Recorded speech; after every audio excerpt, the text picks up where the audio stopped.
Good evening and welcome everyone to the November 16th meeting of Menlo Park's Environmental Quality Commission. And Sustainability Manager Rebecca Lucky, would you please take roll call? Thank you, Chair Cabot. So this time I'll take roll call and you can just say you're here verbally. That would be great. I'm trying to look for my agenda here. Commissioner Elkins? Here. Commissioner Evans? Here. Chair Cabot?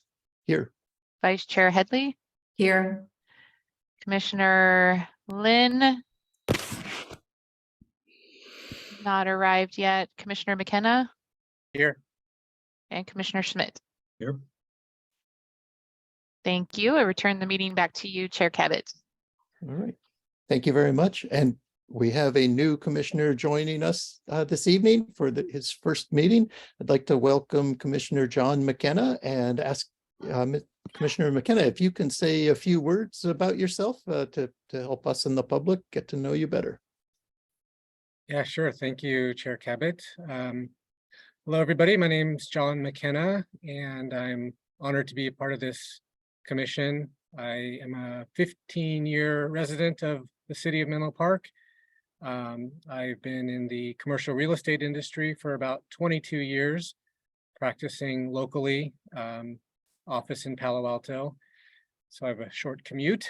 And yeah, I just, I'm happy to be a part of this group and do whatever I can to help the council and the city and the residents of Menlo Park achieve the goals of the 2030 Climate Action Plan.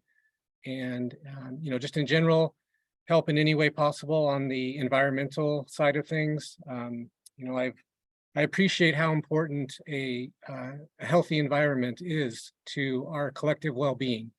And so I'm, again, happy to be here. So thank you. All right. Well, thanks for joining up with the commission. And yeah, I agree with you. It's like we've all, as a society, have a really big lift to do. So it's great to have people finding ways to pitch in. And so we're very glad to have you. Thank you. So Ms. Lucky, are there any public comments at this time?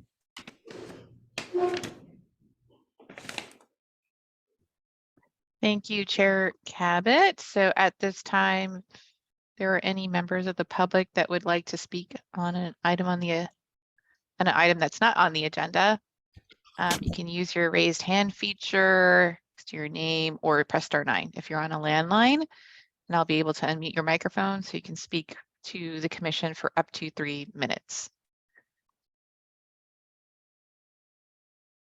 And it doesn't look like we have any attendees from the public at this meeting.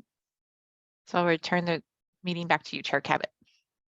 All right, thank you very much. So our next item is regular business, item D1, to approve the October 19th EQC regular meeting minutes. So they were attached to the agenda. Hopefully folks had a chance to look through them.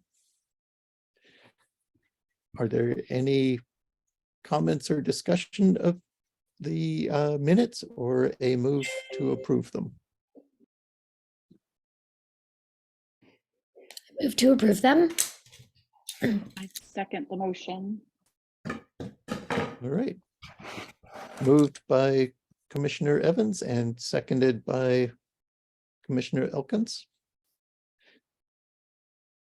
And we call for a vote. Thank you, Chair Cabot. Commissioner Elkins? How do you Aye. vote? Commissioner Yes. Evans? Thank you. Yes. Chair Cabot? Yes. Vice Chair Headley? Yes. Commissioner McKenna? Should I abstain because I was not part of the commission last month? It's up to you. You can approve them even though you weren't there, or you can abstain Aye. or vote no. Thank you. Commissioner Schmidt? Yeah, I'm sorry, did you say, okay, yes. Thank you. Motion passes. I return the meeting back to you, Chair Cabot. Okay, thank you very much. And so now that brings us to item D2, which may take most of our meeting. It is to discuss and recommend to City Council an update of the 2023 EQC Annual Work Plan. And so we've had Commissioner, let's see, Headley and Lynn working on a subcommittee that helped look at the work plan and make proposals, and in a way kind of assign sections to the various subcommittees to go out, and then the subcommittee members have been working on the work plan and put it back together again. And I believe it's been back perhaps to the subcommittee and at least to the staff. And so I'll turn it over to Vice Chair Headley to update us about that and help us figure our way forward. Mhm. Thank you, Chair Cabot. You did an excellent job of the overview of the process, and I want to thank everyone for making your recommendations for the edits on steps 4 and 5 of the work plan. So indeed, I did get all of that from staff, and Commissioner Lynn and I were able to pull up that all together. And I believe that Ori Paz has the document that we would review together tonight, with all of the compiled edits, so that we can discuss and hopefully move to finalize. Is that true? Will you be sharing your version, Ori? Yes, yeah, and so we did compile it, and then we have the slides as well, and they were posted with the agenda. So I don't know, Yeah, Rebecca, why if don't I you pull up the should. slides just as a real brief overview of where we're at in the process. I can speak to them quickly, and then we can dive into the work plan. All right, let us go to the second. So just so we can have a sense of celebration and that we're making progress, I wanted to share what's already been done, not only by Commissioner Lynn and I, but by everybody on the EQC. So last time we made some progress in terms of we will have finalized from our perspective the roles and responsibilities. And the plan is for that to go to City Council early next year. And then we discussed the first 3 steps of the 2023 work plan at the last meeting. We created a new subcommittee last time, and then everybody went away, as we mentioned before, and worked on steps 4 and 5. And then staff reviewed the recommendations and then forwarded them to Commissioner Lynn and I for integration. So our hope is that today we can review, discuss, and approve the updated work plan, and that we can send the roles and responsibilities and the updated work plan to City Council for approval early next year. At this point, before we dive into the details, are we supposed to make some space for public comment? Yes. Yes, so if we could call for any public, well, yeah, first off, are there any clarifying questions from commissioners about that brief presentation that was made about the process we're on? Okay, and hearing no clarifying questions, if we could open this up for any public comment on the item of developing and finalizing the work plan for 2023.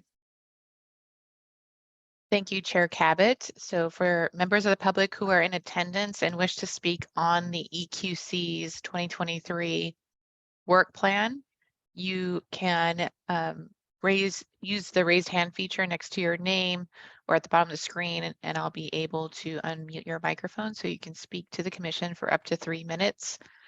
If you're on a landline, you can press *9 and I will be able to see your virtual hand.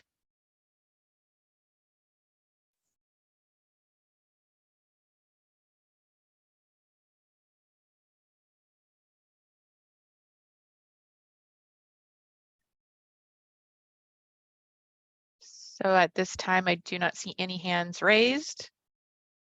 I return the meeting back to you, Chair Cabot. All right, thank you very much. And so I would like to turn this back over to Vice Chair Headley and Mr. Paz. If you're able to share the kind of collated draft of the work plan for us to discuss in whole, or is there more presentation about it? Nope, I think it is time for us to dive into the details. Mr. Paz, if you could pull up the work plan and then jump ahead to step 4. That would be great. And hopefully Commissioner McKenna, you're tracking with us. If you have any questions, feel free to ask them if you need some background information. Great, so I will pull up the Word version of the document, and then we can go through, and then we'll have it in track changes, and then that will be attached to the minutes after this meeting. Does Great. that sound good? Okay. Yeah, thank you for Great. managing that process too. Yes, happy to do it. Give me just one moment here to get my screens in order.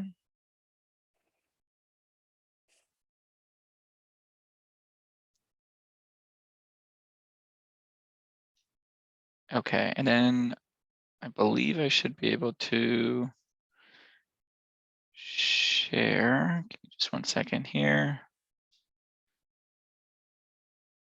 Okay, yes, host and panelists. So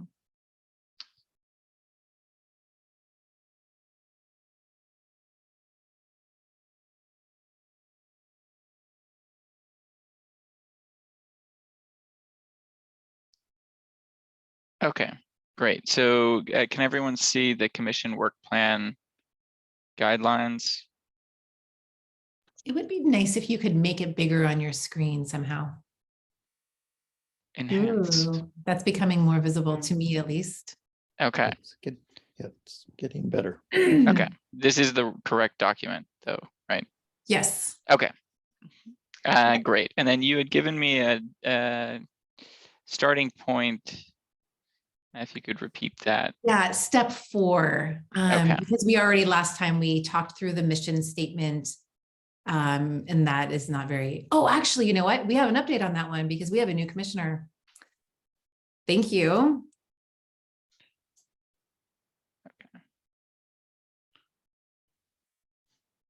All right. John McKenna, you made it just in time, John, for the officialness. All right, so last time we talked about this. I don't know if there's anything else we want to discuss here. I'm going to assume no, unless one of you say yes. So let us continue on. Let's see. So step 1, step 2, which is the mission that we've already discussed ad nauseum. And I think step 3 is really, or step 4 is really where the excitement is. All right. So the first one here is around the climate action plan. You can see the edits that were made by the subcommittee in the track changes there. So maybe we can open it up if there's any questions or concerns as it relates to this first initiative around the climate action plan. I also believe that on this one, staff had some comments about, I think it's on the next page with regard to the community collaboration sessions and whether or not that is considered part of. Let's see, maybe it's just a little bit up from here. Yeah. Oh, it was a little bit down, sorry.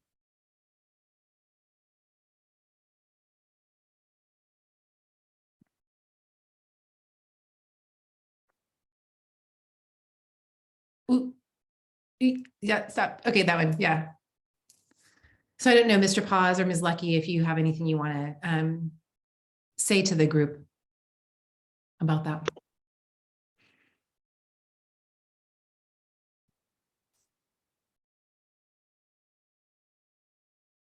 So let me see. So I think where we left off at the last meeting was that the EQC as individuals can lead community collaboration sessions to engage the community, but not as a commission itself, as it hasn't it doesn't fall within the scope of the EQC as an advisory body to the city council. The EQC can certainly advise the city council on, you know, how community engagement or collaboration would look like to be implemented by city staff. So I think this one is something we need to probably talk through a little bit more, or kind of figure out what's the approach here, because I think we left off too that it lends itself to the risk that commissioners need to adhere to city procedures regarding community engagement and outreach.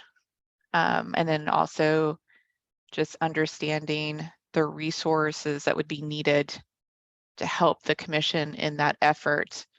And that we haven't been able to really analyze. But I think there is a subcommittee that has formed to kind of talk about this issue some more. So I'll just leave it there for at this time.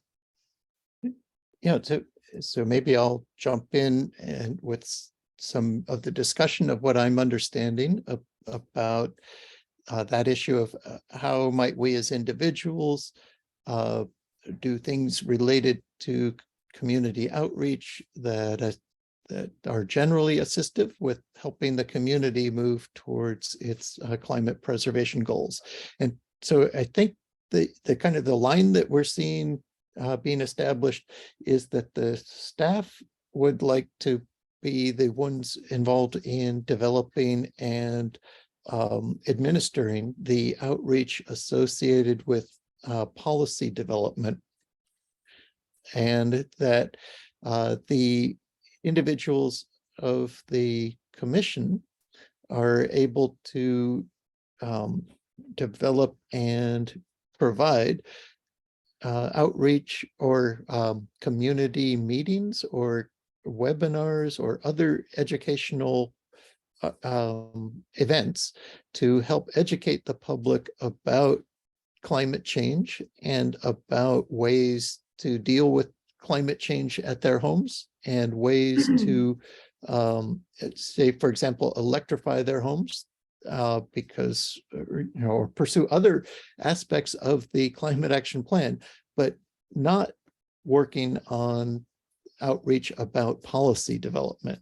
So it's simply about making the path towards climate preservation easier, or making the path towards, say, building electrification easier, or explaining the climate situation, but not going into policy development. And then that leaves kind of a clear space for staff to be the ones controlling the message and hearing all of the feedback about policy development when staff does its outreach on that matter. And so if sustainability manager Lucky, is that your understanding of where the line is proposed? Yes, yeah, I mean, you know, the recommendation from staff would be, you know, doing this as individuals, again, is definitely, you know, okay. I think including it in a work plan makes it, it's a little difficult to unravel. And I think we want to have those clear lines between the commission's work and the commissioners' work as individuals in the community. So, I mean, I'd say from and this, you know, again, we'd have to talk to the city attorney. This has quite a bit of conversation that I think I described in the last meeting that we need to talk through before it gets into the work plan, because it would be really hard for me to tell you to go ahead with this bullet point and you not have all of the information on what's the trade-offs on this and kind of the resources that would be needed to help support this, even as individuals, because this can easily be seen as still the commission is a representative of the city when they're doing the outreach because it's in the work plan, versus I think you can still update the council on what you're doing individually, you know, like as a separate slide when you do your quarterly reports or your reports to council on, you know, here's what we're doing as individuals. That's, you know, not related to the commission's work on advising, but it helps us kind of form good advice for the city council. And so then it keeps that separated. I see. Yes, and I see a hand raised by, Oh, sorry, I Vice forgot to Chair. take it down. Oh. Sustainability Manager Lucky just answered what I was going to say, because that was my understanding, is that she would like it to not be in the work plan. And I know there's different views, you know, the pros and the cons about whether or not we include it. So I guess I'm curious to hear other people's perspectives on this. thank you, and Commissioner Evans. Yeah. There's definitely work that I'm doing as an individual that I don't have in the work plan here for that reason of making sure that I continue to walk that appropriate balance between my role as commissioner and what I do as a private resident of Menlo Park. So to the extent that that's helpful to know that, I purposely left out some pieces there. Yeah, I was just going to say, I mean, to the extent that, I mean, sort of ironically, leaving it out may give you more flexibility and more runway to do this work in a robust way, which seems sort of counterintuitive. It feels like, well, shouldn't we put it in the work plan to legitimize it and give it more strength and amplify it for years to come? But if leaving it out gives you more flexibility, that's, you know, something to consider for the outreach committee. That's it. Thank you, and Vice Chair Headley. Yeah, thank you, Commissioner Evans, for sharing that. It's helpful to hear from other commissioners about how you've been managing that. Now, you know, my understanding as a newer member of the EQC is that the reason we started down the path of outreach is because there had been a request from City Council that we do that. Now, all this happened, I believe, before I was on the EQC.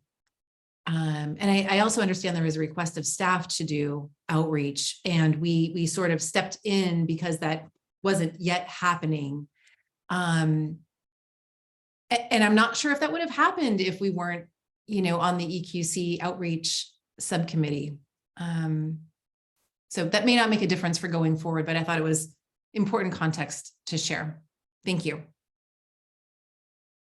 Thank you, and Commissioner Elkins.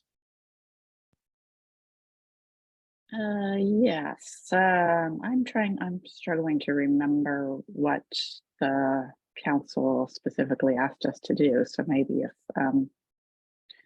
somebody else remembers, we can talk more about that. But I just wanted to, my first comment was that I really see our role as a commission as a lot more narrow and not encompassing this this particular role. It's an advisory body, and when the council needs advice on something, they ask us for it.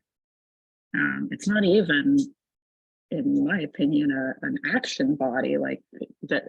If the council asked us to go out into the community to engage with people, that wouldn't even be what we signed up for.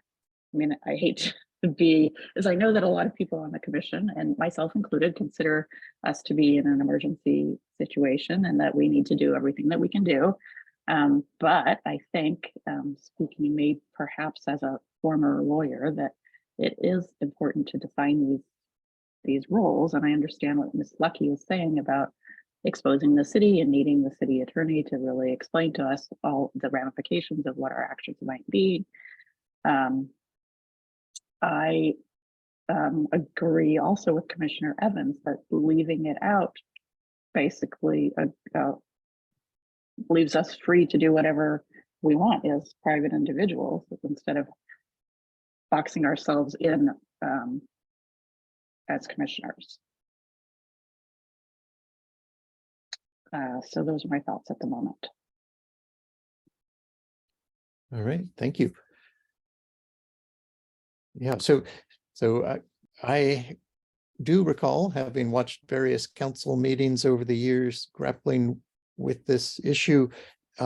Council really asking for more outreach to occur before they make decisions about, in particular, how reach codes may be useful for helping transition existing buildings to be decarbonized as per the already unanimously adopted climate action plan.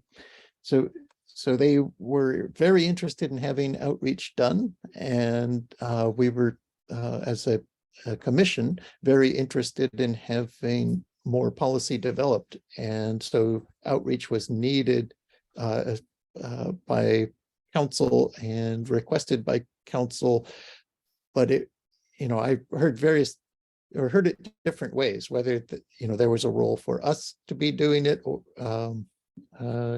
it's up to interpretation. I thought I heard some of them saying we think people have to go door to door in this outreach effort, which sounded like a more than staff type of thing.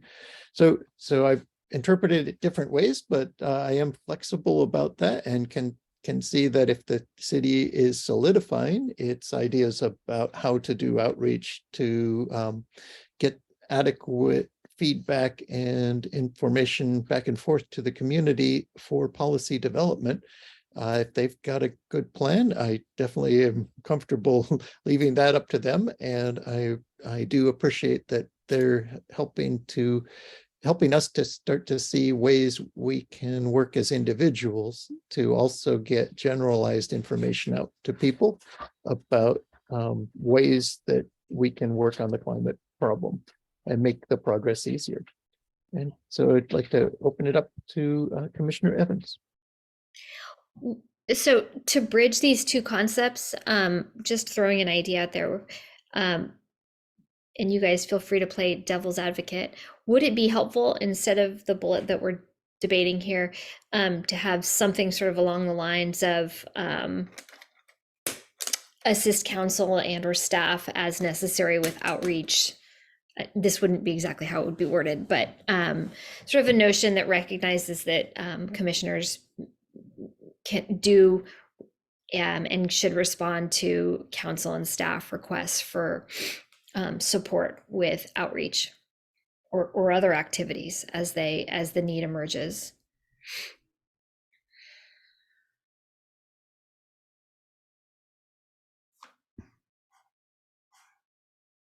Yes, Vice Chair Headley. Thank you, Commissioner Evans, for that suggestion. That seems reasonable to me, given all of the discussion I've been a part of these past few months. Part of me wants to hear from our other outreach commissioner, Commissioner Schmidt, if you're willing. Yeah, I'm happy to chime in. In all honesty, I think I get to the point in every conversation when it comes down to what the lawyers do and don't want us to do. As long as the work gets done, to be honest, I don't think it matters to me personally if it's in the work plan or not. So I'm happy to go either way, as many people have said, but I think it's pretty clear that as individuals, we need to make sure we're still talking to the community on a regular basis.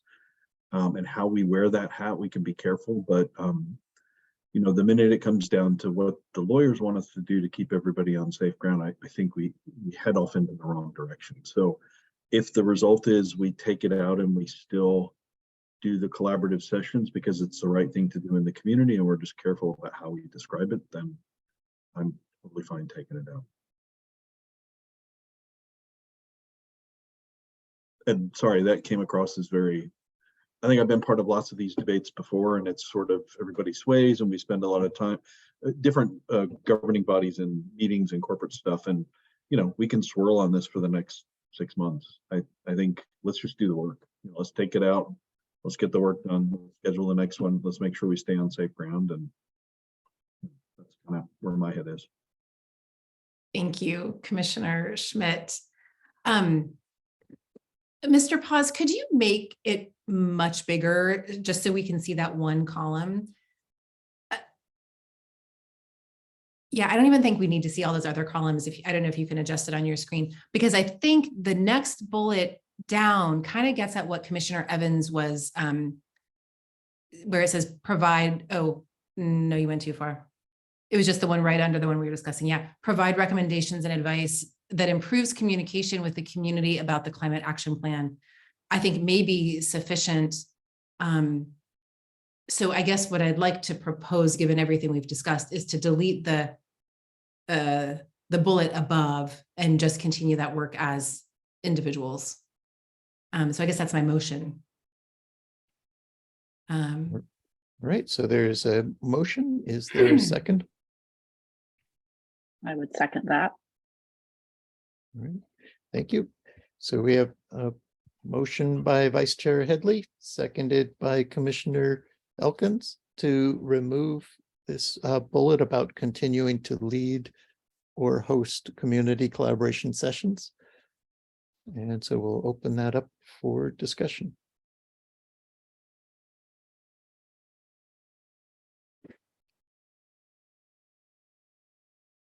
Yes, Commissioner Schmidt.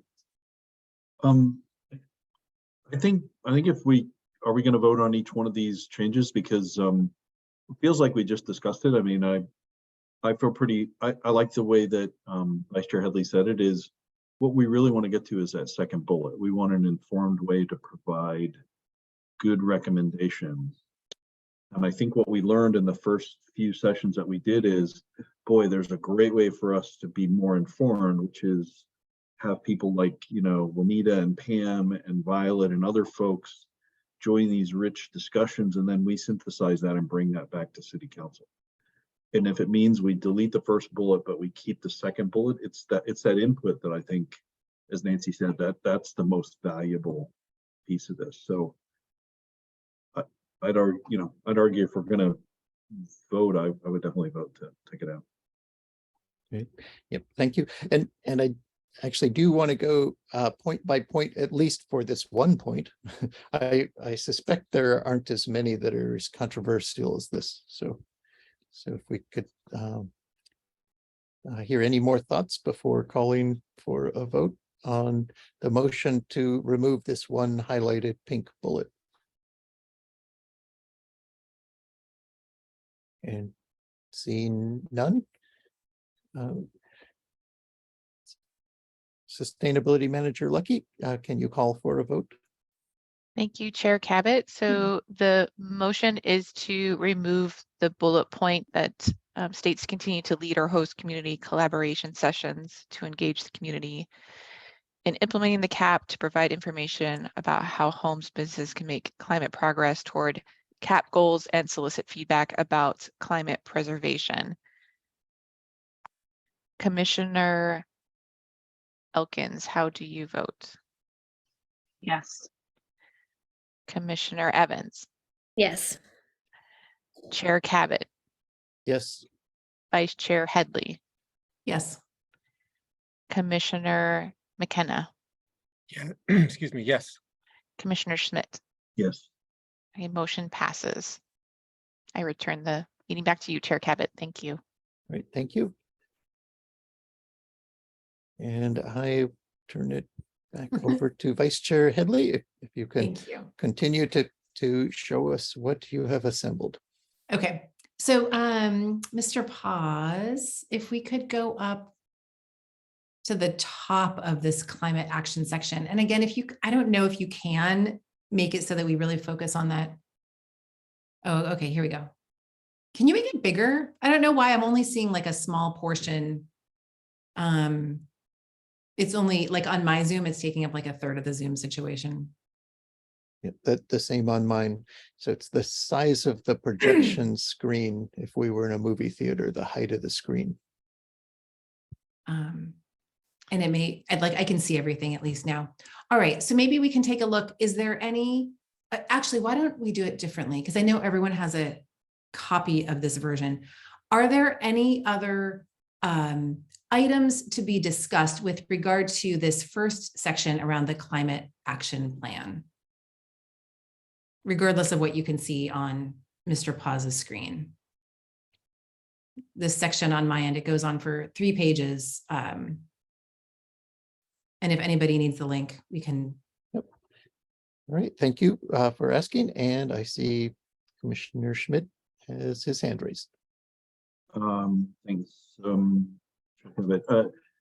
Or if you wouldn't mind, could you go down a little bit for the first column? I just wanted to make the group aware of one piece. So action number 2. A couple of things there. So I'm the at the moment I'm the only one on the transportation decarbonization subcommittee, and so I did a couple of things here that I just wanted everyone to be aware of. One, I reached out to Janelle to get a sense of where BGI was headed, and this was part of our outreach discussion. I didn't hear back. I think that whole initiative is undergoing some change. So I gave that a kind of a first shot, like we had discussed, to see if we could just continue to kind of work there. I didn't feel good about that, meaning, you know, it's pretty difficult to have a collaboration if it's quiet. So recommended taking out the BGI specific piece, but really looking at, to the point I've been making in different forums, I don't really want to do that work alone. So there's a number of discussions about how to pull together local nonprofits, schools, businesses, and do something kind of together that can then be brought back to City Council as a potential recommendation or as a potential strategy. So, for example, you know, Tom, Chair Cabot and I were at an event on Saturday. John was there as well. And, you know, the mayor of Palo Alto got up and talked about charging stations. So, you know, let's learn from what Palo Alto is doing, bring that back and form it into more of an advisory kind of package of things collectively. So that's what's captured there, is instead of supporting one initiative that's out there and kind of picking a horse at this point, the goal in this action is to kind of get a lot of ideas about what a lot of different groups are doing, pull them together and put that forward as an advisory package to the commission, and then an advisory package to the City Council. Thank you so much for that context, Commissioner Schmidt. Great, that sounds good to me. Any other comments on this first item around the climate action plan? If not, we can continue on to the second piece, which was the climate resilience and adaptation, which is a new area of focus as we have defined over the last couple of months. That I think probably needs a bit more definition over time once the subcommittee gets going on that. But any comments or additions or edits you'd recommend around climate resilience and adaptation?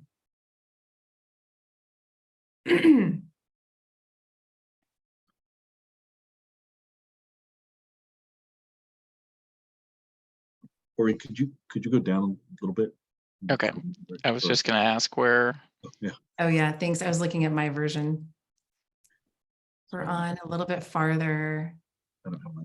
now.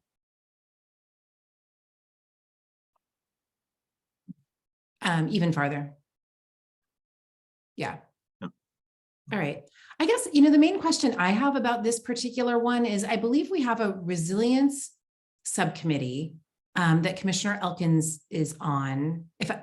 Tell me if I'm remembering this correctly. And then we have a new subcommittee that was exploring collaboration options, which seemed related to this topic as well. So mostly I want to make sure, because we could do it a couple of ways. We could, all take on the mantle of ensuring that, resilience and adaptation is informed by all of the recommendations we're making as part of other subcommittees, or there might be a specific subcommittee that is thinking about this, or we could do both. So I guess my questions are primarily around what subcommittees are needed in order to carry out this work.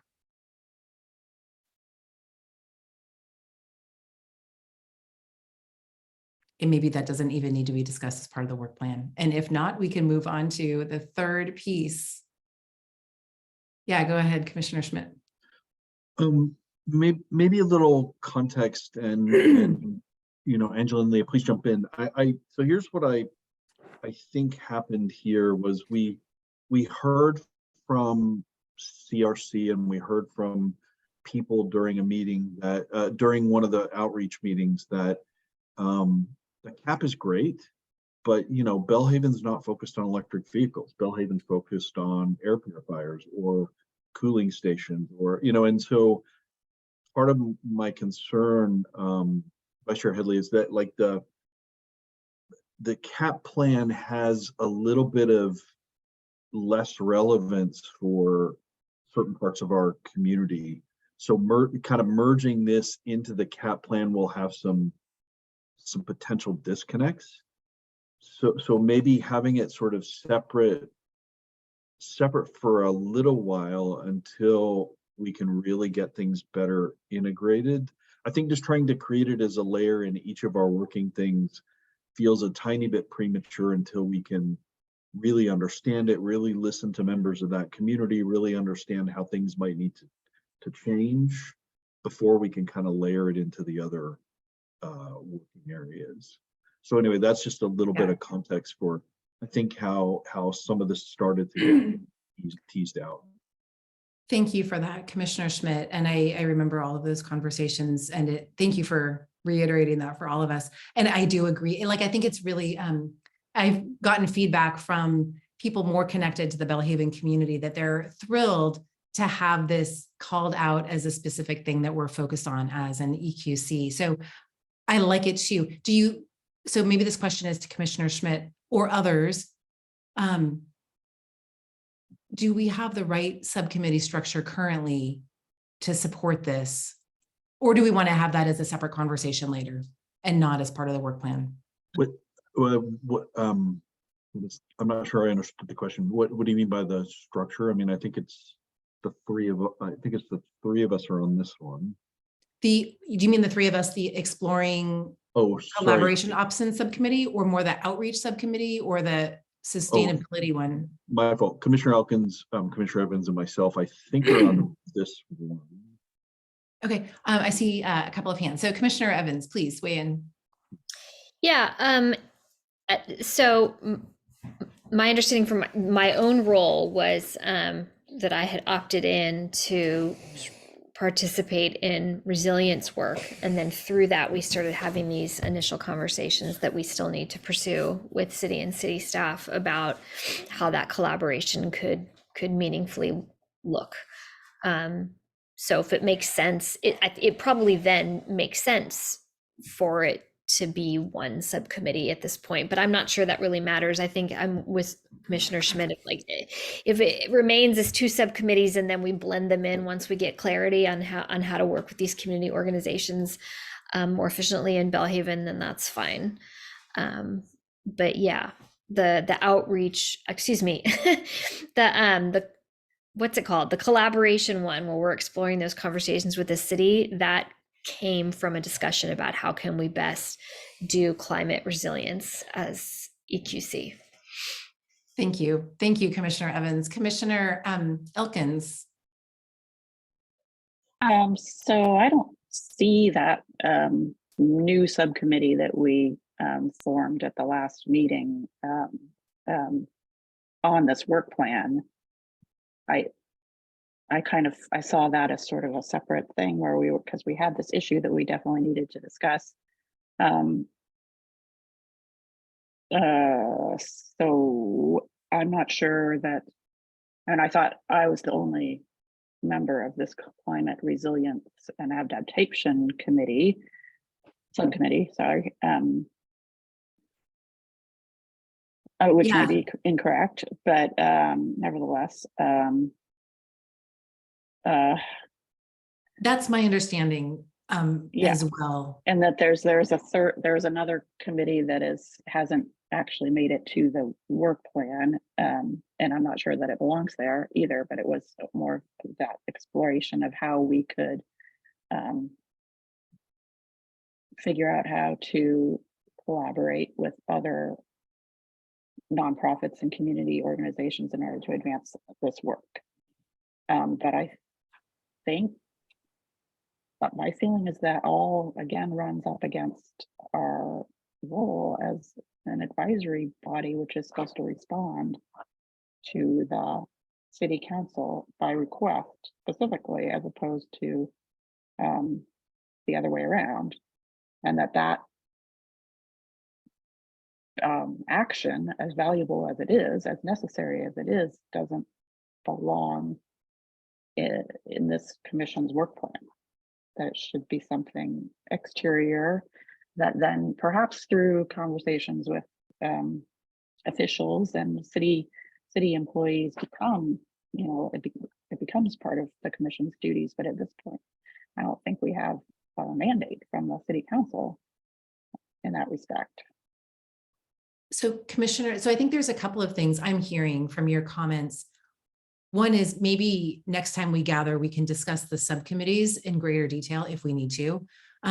But my question for you, Commissioner Elkins, is there anything here that you think we should be editing based on your understanding of our role as the EQC? Yes, this final bullet.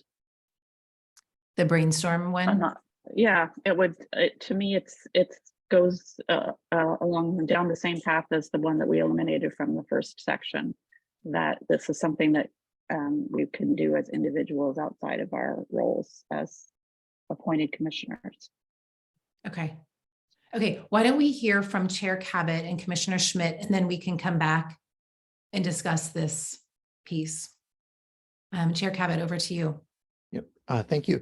So I thought I'd share my recollection and theory about the subcommittees. So I definitely recall that Commissioner Elkins, for a while, I believe, was the sole member of the adaptation subcommittee, and may still be at this point. And that others of us, through other activities, have been learning about the community's interest in adaptation. And when I start to think of having a collaboration subcommittee, that to me sounds like it may become awkward in terms of complying with the Brown Act, because you would collaborate over subject matter, and the subject matter is divided among other committees, and it ends up transferring information between more than 3 commissioners. And so one idea to grapple with that is to maintain an adaptation subcommittee, and it has space for others to join it, and then make clear to all subcommittees that they, as individual members of subcommittees, may want to explore, what opportunities do they see for the city to explore collaboration with other entities. And so then it's really an individual transferring information about opportunities they hear about through the course of their activities, and the city deciding what it wants to do about collaboration. So that ends up leaving all the individuals in subcommittees having the freedom to attend and work with other entities and consider information they can bring back to encourage city collaboration with those other entities. And we in that model, we wouldn't, I don't think we would need a specific subcommittee exploring collaborations across subject matter spanning all the other subcommittees. Thank you for that, Chair Cabot. My understanding of the Exploring Collaboration Options Subcommittee was it wasn't across the content areas, but it was more about the model, how we do this with the city. But maybe Commissioner Schmidt can speak to that more if that's what your hand was raised about. Yeah, thanks, Vice Chair Headley. So I think there was two things, and this is where it got a little kludgy in the execution of getting, because I think Commissioner Elkins pointed out, I think we sort of welded together the existing adaptation subcommittee with those bullets in the left-hand column, because there wasn't really a place for it in the work plan separately, and we thought, well, we'll put it in there and then just discuss it as a group. But I think Vice Chair Headley said it right. I don't know if we need another subcommittee, but I'm feeling like as a relatively new commissioner that we have to find a different way of working with nonprofits and businesses and schools and other organizations. So I'm not sure how that gets reflected in the work plan or in what we do, but as I've said time and again, you know, the world's on fire and we all need to be like doing everything we can to create collaboration. So I don't want to back away from that mindset. I'm not 100% sure how to reflect it in the work plan.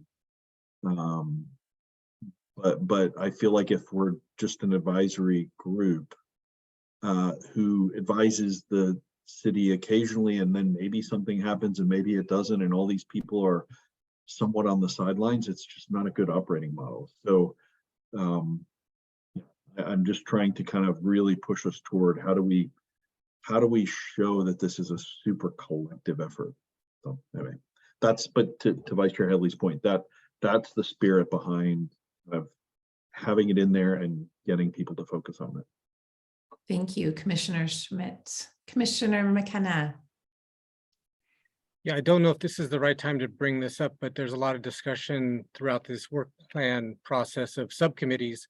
And I, as a newcomer, am not familiar with all the various subcommittees that are part of this EQC, and would at some point like to just understand what they are and where I might be able to join one and provide some, you know, assistance in whatever this process is. And I don't know if the subcommittees need to be specifically outlined in the work plan. I don't know if that's necessary. My understanding is it's not necessary, but we were discussing it as part of that. You can see the subcommittees from 2 months ago. It was part of the presentation for September. So in the agenda packet, you should be able to find that, with the exception of the one that was added in September, which was this exploring collaboration opportunities, which we're discussing now. Okay, over to you, Chair Cap. Oh, and we can get you on subcommittees too, but I think we need to have an agenda item around that, which might be next month. But maybe Chair Cabot, you can speak to the getting people on subcommittees, if we can do it today or if we need to do it another time, and then whatever else you want to share. So I hope we can do it today, but I leave it to staff to let us know if there's a reason we can't add members to a subcommittee that has space for members today. And let's see, back to the reason I did raise my hand was just thinking about the issue we're looking at. I think without writing it in the work plan, that members of these subcommittees are able to explore opportunity for collaboration or hear about opportunity through whatever avenues they have working with any types of agencies, and then bring that information back to the commission, and also try to get that kind of opportunity information included in our quarterly report to council. And so that would be a way to make council aware of opportunities that individuals are finding, because I definitely sympathize with Commissioner Schmidt about the issue of there is a climate emergency. It's even been declared by our city council that there is, and that we need to be expanding the ways that we look towards solving it. But I do definitely respect that we are chartered as an advice-giving body. And so we have a mechanism through the quarterly report to council to give advice and opportunity announcement to council. Thank you for that, Chair Cabot. Commissioner Schmidt. Yeah, thanks. And I'm glad Chair Cabot said that last part, because it's a more elegant way of me saying it is, you know, it's a declared emergency. We all recognize it as an emergency, and so we should operate like it's an emergency, right? And that means all hands on deck. That means we move faster. You know, I'm not going to get on a soapbox, but you know, an emergency is an emergency. So the one thing I don't want to lose, though, that was said was I feel like we should push the boundary and ask the question of, if we're in an emergency, is it time for this group to become something more of a hybrid? So I'm not saying we have to. I'm not saying we have to become that, but we're just bumping up against the lawyers, it sounds like. So the question is, you know, how do we capture this idea that we talked about in one of the last meetings, that we are going to ask city council, we are going to talk to the legal team and say, okay, it might be time for us to be a little bit more than an advisory council. I just don't want to lose that point, because doing it as individuals can also be pretty exhausting, if we're totally honest with each other. Yeah. So putting the burden on all of us to do this individually is great, but the city has this resource and the city has this sway that I think is slightly limiting us in an emergency situation. So I respect all of the points of view about being cautious and letter of the law and all that kind of stuff, but it's an emergency. Let's have the conversation to see if we can get city council to push the boundaries of who we are and what we do. And if the conversation hits a brick wall, it hits a brick wall, but I still would like to have it. I have a clarifying question, and I see a couple of other hands. So Commissioner Schmidt, as I remember it, the Exploring Collaboration Options Subcommittee was going to figure out what parameters and maybe come back with a recommendation for how to do this. Should it be something like that in the work plan? That's kind of where it was headed. Yeah, because we started to talk about, well, how do we make it easier to get letters of support for funding opportunities? So we're working on the CAL FIRE grant for the Urban Forest Master Plan. How do we streamline the city's participation in that? And thank God we have Jillian, who's the city arborist, who's helping us with that. But how do we, it's an emergency. How do we accelerate the city formally being part of all this other work going on and not such a standalone entity? And I'm not trying to be negative. I'm just trying to provide an observation that we're in an emergency, all hands on deck. The city has a significant role to play. But we've got issues with that given the charter of this group. So, I mean, we'll do it as individuals, we are doing it as individuals, but we got a key player, who's maybe, I just want to see everybody kind of pulling together more as a group, as opposed to just all of us with whatever energy we have to make it happen. So Great. sorry. Thank you for that clarification. Chair Cabot. Thank you. So trying to build upon ways to achieve that discussion that Commissioner Schmidt is bringing up. It seems like one way to do it is to have the Climate Action Plan Subcommittee meet with the Council Climate Action Plan Subcommittee to discuss, is there any appetite or reason to have, to have an enhanced, charter change to the EQC? beyond simple advice giving? And if so, what direction would they recommend given the emergency in climate action? So that's one way to do it. Another is, and that's meeting with a 2-member subcommittee of council. The other way would be to meet some other way, some discussion. It could be more than just the subcommittee, but with the council liaison. Mayor Nash is our liaison at the current time. So we could do that, or schedule an agendized item on a future meeting to have that conversation, in public for the public meeting. So there's different ways to get this done, and we ought to be exploring them. Thanks. Thank you for those ideas, Chair Cabot. Commissioner Elkins. I was just wondering if Commissioner Schmidt was suggesting that one way of getting this conversation started was to actually leave all of this in the work plan, which is going to need to go to the city council for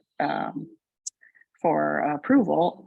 And then I think Chair Cabot would be presenting it, at which point he can explain why we left that in there, and that would open the door to the council saying, hey, maybe we do want a broader role for our commission. Is that what, I'm not sure if that's what he was suggesting, but that is an idea that came to my mind. Maybe we just leave it in there and see what they say.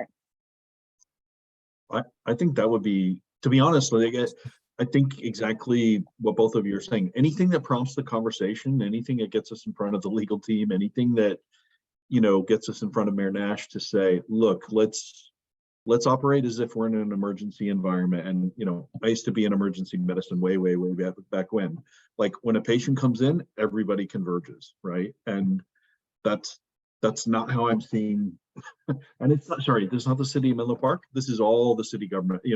I don't think we have a converge on the emergency mentality when it comes to some of this stuff. So that's all I'm trying to kind of nudge us toward, is whatever will get the conversations going, whether it's the work plan or Tom's suggestions or anything would be great to get it going, I think. Thank you, Commissioner Schmidt and Commissioner Elkins. Commissioner McKenna. Yeah, thank you. It just dawned on me as Chair Cabot was talking about getting together with the council to discuss the climate action plan and maybe enhancing the EQC's role, that in the council meeting where I was appointed, one of the other candidates I thought made an interesting suggestion, which was were a lot of great candidates, and there are a lot of members of the community that may want to be part of this commission. And he suggested the idea of increasing the size of the commission, which I thought was interesting, because the more people working on this, the better. And if it's manageable for our commission to be larger and more effective, it might be something to consider. Thank you for that. Yeah, and this would be a good time to consider it. So I'm sensing that maybe we've discussed this one in such a way that if there is a recommendation for any edits, we can do that now. If not, we can leave it as is and proceed to any discussion on the third point. Are there any recommendations for edits around climate adaptation or resilience and adaptation? All right, rock on. Let us continue then. Mr. Paz, if you could scroll down to the next section, which is focused on the urban canopy. Yes, and just to clarify, so I will go ahead and I'll remove Oh, no. this note. The note. We don't want to remove that bullet, as I Right. understand it. But the conversation around it is we're gonna leave it in, so Yes. Okay. that edit, okay, you should have seen like a comment disappear. Yeah, we did. Okay, I- very good. Thank you. All right. I'm not imagining, this one is exciting, but I don't think it has as much excitement for us, you know, debating wise. However, I could be totally wrong. So if there's any clarifying questions or any edits anybody wants to make about our plotting to create an urban forest master plan and save our trees and grow our tree canopy, feel free to raise your hands.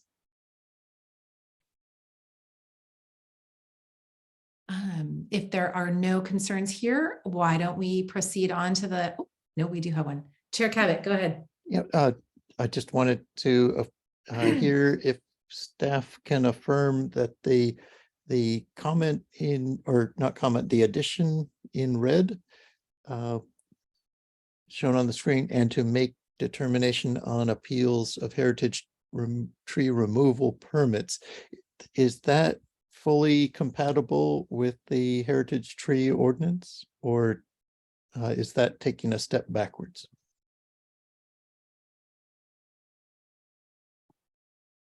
The red text, is that what you're referring to, Chair Yes. Cabot? Okay. Yes, I believe that was our recommendation, because you would still make decisions All right. Thank you. on certain types of heritage tree removal permits that are appealed. Okay, thank you. Yeah, I just wanted to make sure it was fully comporting to the heritage tree ordinance. Yes. And my memory of that was that staff had, like, I think we had taken it out because we hadn't seen anything like that come up in the last few months. But they're like, no, it's still part of your responsibilities. And so we said, okay. Commissioner Schmidt. Thanks. Just as a tiny bit of context, I always forget this one follows the other one. To maybe take any potential anxiety out of the last discussion about a collaborative model. That's actually happening with this in a way. So we did the urban tree meeting earlier today, and Commissioner Elkins and I were on there. We had Canopy on the line with us. We had Scott, who's a member of the board. Even though Catherine is unfortunately retiring, everybody's really sad. So the exec director of Canopy, she still contributed a lot. We leveraged what was going on in East Palo Alto, and that became a template for the work. Jillian and Joanna with the city staff are part of that group to kind of make this happen.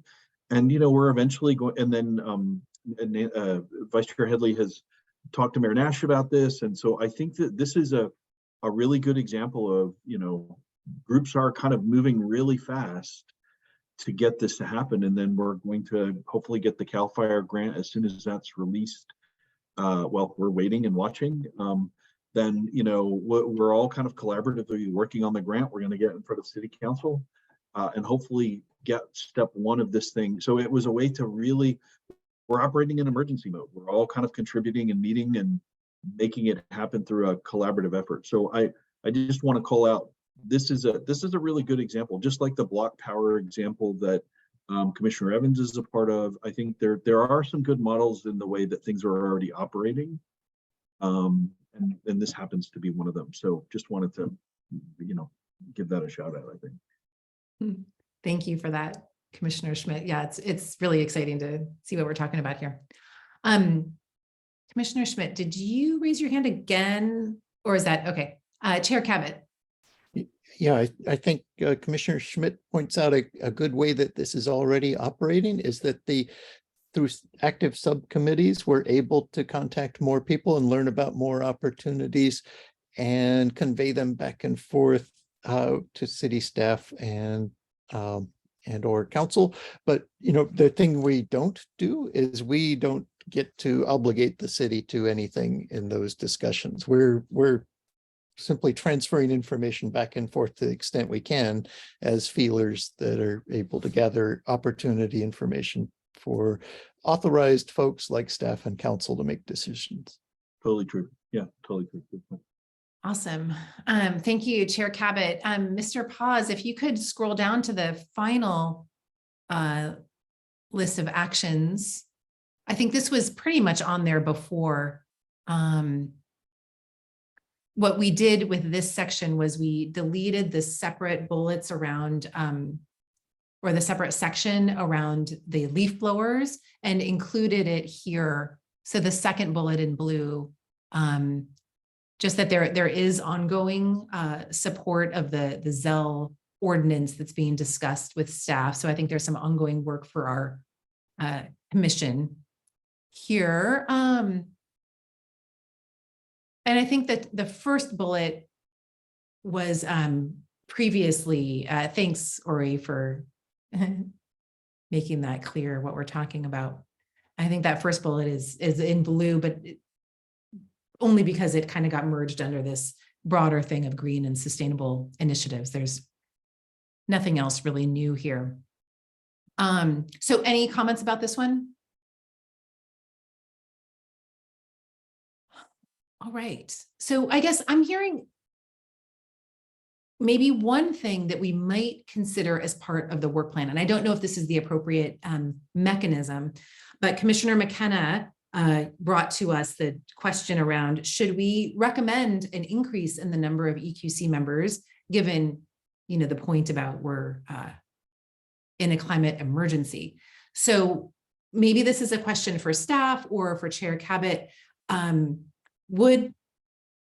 Would part of our, you know, the review of the roles and responsibilities and the work plan and potentially the number of commissioners that we have all make sense to come together to City Council in early 2023? I don't know if this is the appropriate mechanism or if there is a different one for that conversation. And actually, maybe even before we discuss that, do we want to have a conversation as a group about, do we want to make that recommendation? More people on the EQC.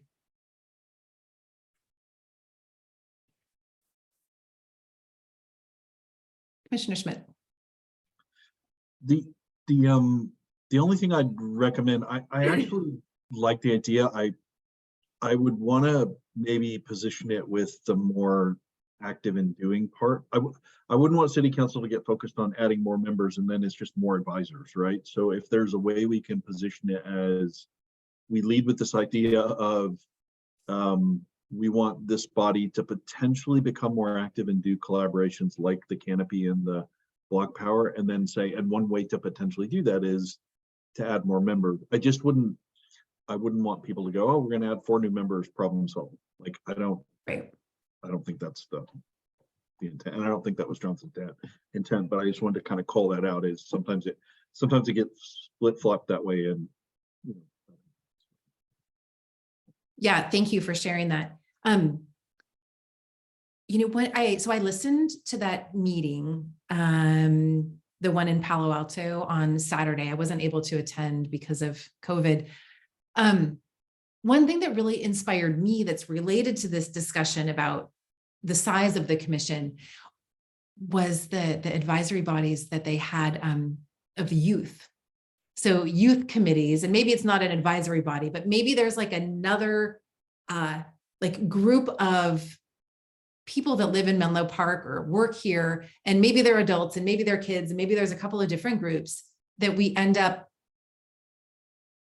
I don't know, like nurturing so that more people feel empowered to take action in the community around climate change. And I don't know if we want to have anything like that in here as well. Although I think it kind of already is, like, but I don't know if we need if you guys like that idea. I like the idea of, because there's a lot around like, how do we get youth more involved? And I don't know if we need to be like really clear and very specific about how we do that. We could probably discuss it in the future. But that's what's exciting for me. Okay, Chair Cabot. Well, I think that's a really intriguing idea, and it seems like something that could just be added to the work plan for the coming year, that the commission would explore opportunities, reasons, etc., to suggest change in scope or size or, you know, makeup of bodies dealing with the environmental issue. So, you know, something like that to give us a task that then we would do as a full body, perhaps, and then come up with a recommendation to council through the full commission. Cool. Was that where do you think we should add that?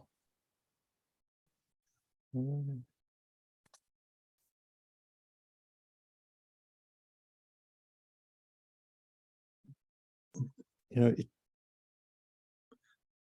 Well, one thought, there's, in that grouping of collaborative groups we're going to work with, education is in there as a category. And so a lot of these groups are likely affiliated with the school. Maybe we can somehow have it close to. yeah, so in thinking of where it may go, it looks like it's on page 4. Where item 4 has been deleted, there could be a new item 4, which would be something along the lines of explore opportunities for enhanced environmental activities or bodies. You know, so I don't know exactly how to word it, but it's Oh, I to see. try to put into print the idea you were raising about there is a lot of enthusiasm in the community, and you know, it seems like we could be exploring ideas to recommend to council for how to harvest that enthusiasm to respond to the emergency. All right. And Ori, this would be number 5, if I'm counting correctly. No, you're on the same place, just in that left column. So maybe we can all take a look at that language and see how we might enhance it. And then, you know, obviously we would need to agree on this before we officially add it. So Commissioner Schmidt. Yeah, I just two data points here. I like the language. Maybe we say something around, you know, just adding comment about like with key stakeholders at the end, because I think I wouldn't want to lose the point that that you made about youth. And I know like Mayor Nash at one point had told me about a youth advisory group. I can't remember now, but like there are a lot of youth groups out there. And I think to the point about exploring that with key stakeholder groups, you know, e.g. Youth, e.g. parents, you know, whatever. Anyway, it makes it a little more specific. And then the second just data point for everybody is I had a chance to meet with Park Treadway, who's the public information officer at Menlo Park School District, and they've got a lot of activities for youth and parents that they're interested in finding ways to kind of work together. So I feel like there's a lot of enthusiasm from our main access point, which is probably going to be schools. And so I would definitely want to call out that population specifically, schools and youth. Yeah, thank you for that. And Mr. Paz, thank you for like making all these edits here on the side. And then the other thing I don't want to lose is Commissioner McKenna's point about also considering increasing the number of people on this commission. All right. Commissioner Evans. Just on that note, yeah, I mean, it may be worthwhile for us to have a sense of what might make sense when we don't want to make it so large that it becomes cumbersome to have a dialogue or conversation or take a vote, and sort of balance. Or even build a quorum. Yeah. Oh, that too, I suppose. But I do think that there's room for more work to be done, certainly, and a lot of enthusiasm amongst residents to do that work. So it feels like there's room to increase. I guess I just would want to give it a little bit of thought about what might make sense, perhaps with our liaison, Mayor Nash, perhaps before we have a general conversation with council about just increasing it, and just be thoughtful about what that might look like to optimize for what we're going for. Great, thank you, Commissioner Evans. Commissioner McKenna. Yeah, I just, the idea was, you know, we have these subcommittees and some of them seem to be a little thin on participants or could use more participants. So that was kind of where I was going with the idea of enhancing the size of the EQC was it would give more power to the subcommittees and make them possibly more effective. And just that there's so many residents out there that want to be part of this, this emergency plan.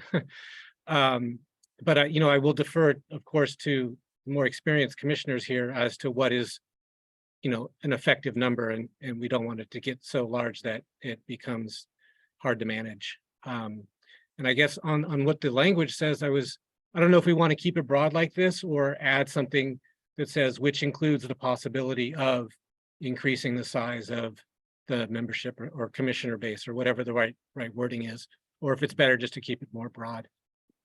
Yeah, I don't know if you can see it, John, but Ori's making some notes in the side about some of the details, to exactly your point there. Okay, thank you.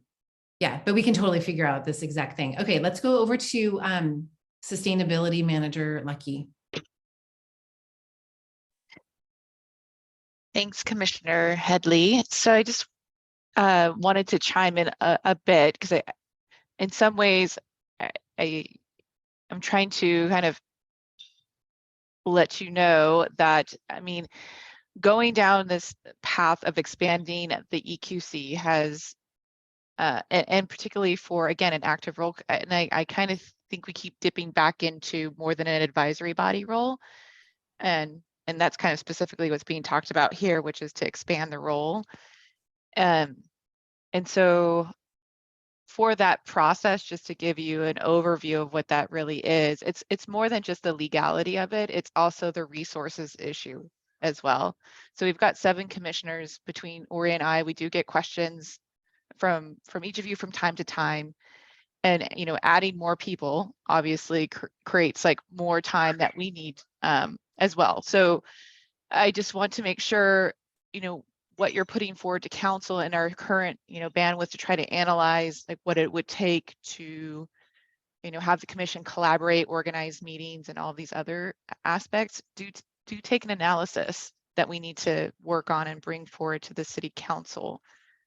Which also means that if we're trying to move things forward, like a phase 2 reach code or, the ZELI ordinance, the zero emission landscape ordinance, we have to start to prioritize. And so again, I'm not saying that you can't put it forward. It's probably going to take a while to get to those answers. It's definitely, so I just want to make sure you're kind of aware going forward. And it's beyond our division too, as far as what kind of input we need, because it would include the city attorney, it would include our public engagement manager, and just implications also for other commissions. And so that's a bit more robust. And so I think just acknowledging that is a good start. And also kind of working with the City Council Climate Action Plan Subcommittee, we would, also advise the same thing, that we at a staff level need to analyze what that looks like, but we also kind of need, what does that scope look like, or the differences, so that we know what we're analyzing. So anyway, that's all I wanted to chime in on. And I guess probably the last example I would give of something that I'm kind of hearing you all talk about, which is trying to get a bigger coalition together to work on things beyond the 7 of you. And Menlo Park has had a really great history with that. We've had the Green Ribbon Citizens Committee, early on, like in 2005, I want to say. And that was a huge group of, over 100 people, including, council members as well, and staff. So again, that doesn't have to be done as part of a commission activity. It can definitely be done by a small group of people that are wanting to kind of lead a bigger effort and dive deeper into the community. So I think that's kind of where I just wanted to land with, just historically, the community's been pretty successful in that area. Awesome. It's so great to know that the community's been so engaged for so long. So thank you, Sustainability Manager Lucky, for that additional context and just helping us understand the implications of some of these ideas we're tossing around. Chair Cabot. Thank you. So yeah, I do see merit in some of the comments by Ms. Lucky. It does take staff effort to be able to weigh in also on the change in activities or charter for a commission.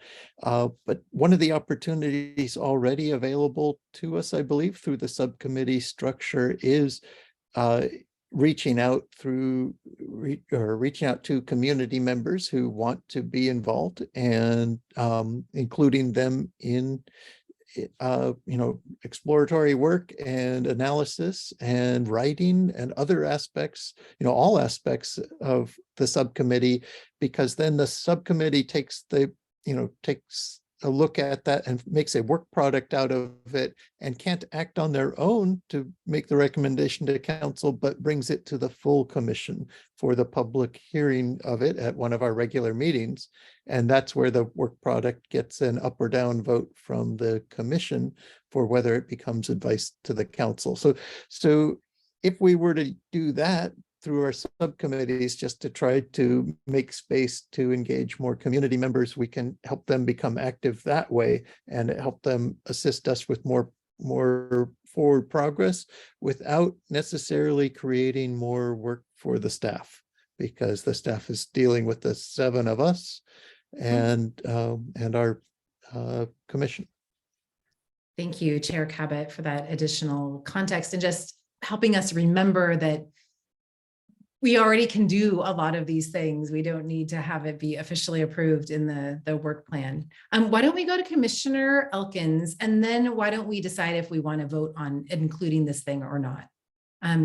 Commissioner Elkins. Thank you. I wanted to add that, or echo what Chair Cabot just said, that was kind of the idea that was bubbling in my mind, that we could have citizen involvement and engagement within the subcommittees. They're just not members of the commission. They don't have a vote. We don't have to increase staff time by having a massive commission that'll take hours and hours to come to any decision, but yet we can still get public input, feedback, assistance. I know that when I was the sole member of the gas leaf blower commission subcommittee, I was tasked with writing this report, but I reached out to people in the community who were interested in this topic and asked for assistance. Could you research this one area and let me know, what you find, and etc. So I think that's a way that it can be done, as Tom said, right now under the current configuration, and we don't need to poke the hornet's nest, so to speak, by adding it to the work plan. Thank you, Commissioner Elkins. Okay, so what I'm hearing as we talk is that maybe this number 5 is not necessary. And maybe a next step is a conversation with some of the subcommittees from City Council to discuss, just what are the pros and cons if we wanted to expand. It seems like everything we've been talking about in terms of community outreach and stuff with the schools and kids, that can all be part of the work that we're already doing, either as subcommittee members or individuals. How I want to say, how do you all feel? But I don't think that is the formal approach. Is there a motion about this number 5? Chair Cabot. So I move that we delete this option 5, and that through, that we all make efforts through our subcommittees to try to include more community members. And we think of how do we let community members know of these efforts so that they know the opportunity. So that, and then also it makes sense that we explore with either our liaison or with the Climate Action Plan Council Subcommittee, how we can respond to the emergency and whether any structural change is something they would support. So Chair Cabot, thank you for that. That seems like quite a lengthy motion. The motion part of it was the deletion. Was very short, right? of Delete. item. I don't think you need to, sorry, through the chair, I don't think you need to make a motion if it wasn't already something Right. on there, unless somebody is wanting to keep it on there. Okay. That would be the motion. Okay, great. Thank you for that clarification. So we can have a motion. Does anybody have any discussion? That's the next thing, right? So we don't include it, or does anyone want to include it? Commissioner McKenna, I see your hand. Yeah, I just want to say I appreciate the discussion on this topic. The last thing I want to do is overburden staff and take them away from our primary goal of meeting the cap requirements. So I'm all for removing this language. Okay. I'm not hearing any official motions to keep it. So raise your hand now or forever hold your peace. Thank you, Ori, for deleting that. And all right. We had a rich conversation. I think we all learned a lot. And thank you. I think at this point, we can make a motion to approve the work plan and send it to City Council. Anybody want to make a motion? I move that we approve it. Thank you, Commissioner Evans. Is there a second? Second. Thank you, Commissioner Schmidt. Over to you, Ms. Lucky, for the vote. Thank you, Vice Chair Headley. So motion is to approve the 2023 Environmental Quality Commission work plan and to forward that on to City Council with the proposed changes that were discussed in this meeting. I'll take roll call vote. Commissioner Elkins, how do you vote? Yes. Commissioner Evans, Yes. Chair Cabot, Yes. Vice Chair Headley, Yes. and Commissioner Schmidt. Yes. I'm sorry, and Commissioner McKenna. Yes. Thank you. Motion passes. Okay. Woo! Nice work, everybody. I know it wasn't officially on the agenda, but there's the question about subcommittees, and I know Commissioner McKenna is keen to get involved. So Ms. Lucky, can we have some decision about that? Yeah, we can definitely, and Commissioner McKenna, I can send you kind of what the current subcommittees are and the roles and responsibilities, and then if it's okay with the commission, maybe that could be an agenda item for next month to kind of just go over and make sure we're on track since we now have an approved work plan. Yeah, go ahead. Commissioner Unless Evans. there's some, Commissioner McKenna, that you're aware of that you want to be on, but I definitely, I'm about to pull it up and send it to you right now. And the one I subcommittee know, list. oh, sorry. Go ahead. Yeah, the one I know I'd like to be on for sure is the building electrification. Oh, great. subcommittee. And there's room on that one. So Yes, there is. I was just So gonna- Commissioner Evans has something to say too. Go ahead, Commissioner No, Evans. I didn't mean to cut off. Go ahead, Ms. Lucky. yeah, so I because this is part of the work plan, I think you can make a motion to, if you wanted to add Commissioner McKenna to this subcommittee as it relates to the work plan item before we leave this agenda item. Thank you, Ms. Lucky. I move that we add Commissioner McKenna to the Building Electrification Subcommittee. I second. Great. So we have a motion to add Commissioner McKenna to the Building Decarbonization Subcommittee. I'll take roll call. Commissioner Elkins, how do you vote? Yes. Commissioner Evans, Yes. Chair Cabot, Yes. Vice Chair Headley, Yes. Commissioner McKenna, Yes. and Commissioner Schmidt. Yes, put them to work. Absolutely. All right, motion passes. Mr. Paz. Thank you. So just as a point of order, as I'm keeping the minutes here, was that a modification of the initial motion on that item D2 with respect to the work plan, or an additional It's a new motion, Okay, but it's related to this agenda item of the work plan. okay. Thank you for taking such good notes for us. All right, Commissioner Evans, I believe you had your hand up. Nope, it's all taken care of. Okay, Yes. excellent. Are we complete with this agenda item? Shall I pass it back to Chair Cabot? All right, thank you.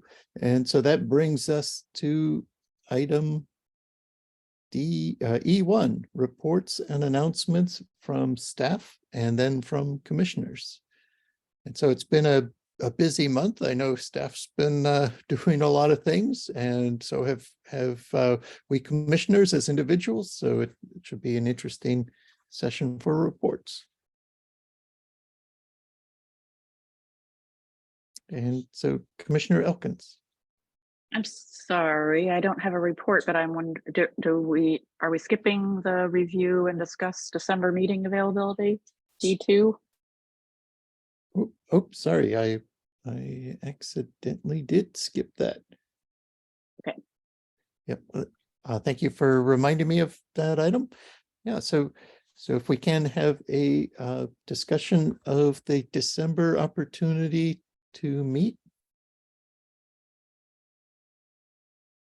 And through the chair, this is an item that staff wanted to bring forward just to discuss because it's getting close to where a lot of people take time off for the holidays. So the next meeting would be on December 21st. So just checking folks' availability. Also, the council is, and I think you may have received an email from our city clerk, but looking to start hybrid meetings, which is a combination of in-person or attending virtually for both the public and commissioners. And so it's my understanding that starting in January, that commissioners would need to be in person. There are certain instances like childcare or illness or something along that lines where, you know, you could still attend virtually if need be. We can certainly talk to you about that offline if that's the case for you, or there's some other kind of issue.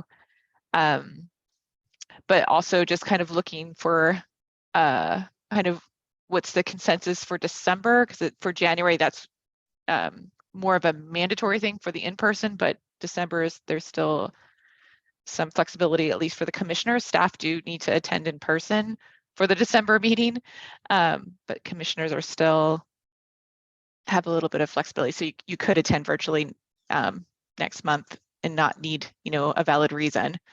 So we just want to kind of gauge some of those aspects with you. All right, thank you for letting us know about that. In terms of holding a December meeting, it looks like our regular day, the third Wednesday, would be the 21st, which is getting awfully close to some holidays. And I'm curious, can staff let us know, are there pending agenda items already that staff has that needs some attention by certain dates?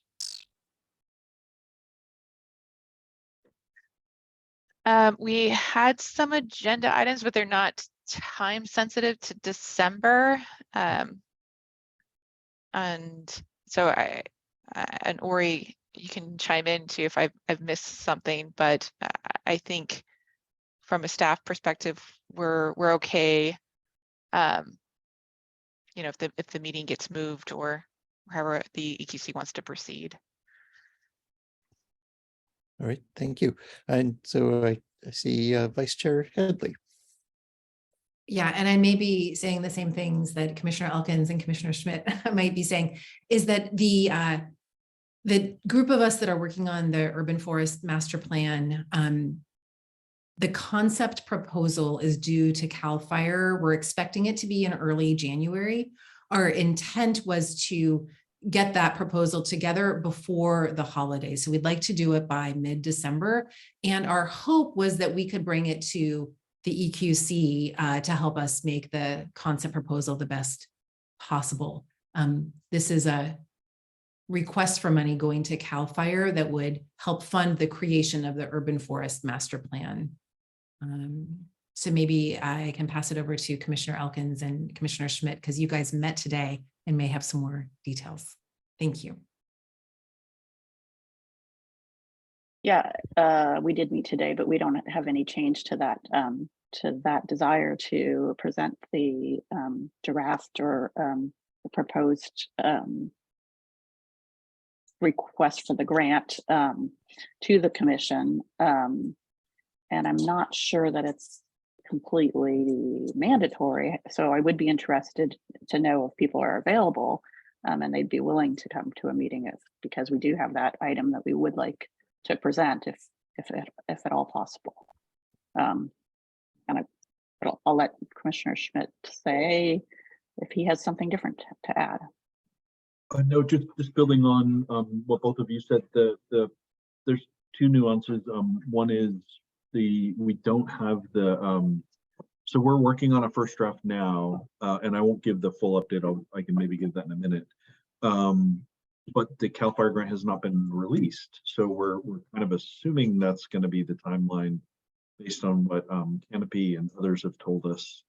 But they have to release the thing in the first place. So I wouldn't want to set the expectation that this is all going to go according to plan until we get the grant in our hands.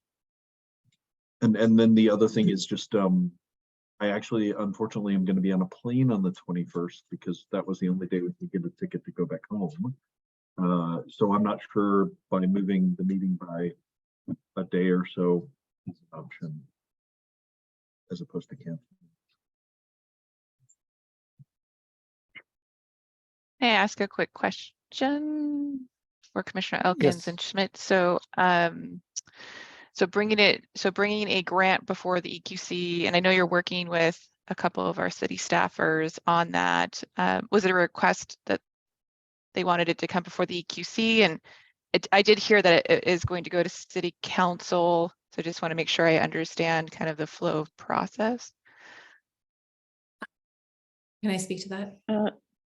Oh, go ahead. Yes. Yep, because you talked to Betsy. Go ahead. Yeah, my understanding is that the concept proposal doesn't need to be approved by City Council. Yeah, based on Mayor Nash's conversation with Justin, and I believe that Jillian Keller, the arborist, also spoke with Justin. So it's more like a informal heads up, at this point. And then, of course, we would loop in council as we get, farther along. Okay.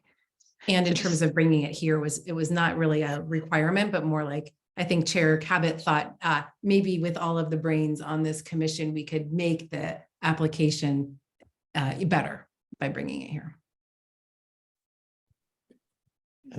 Commissioner Evans?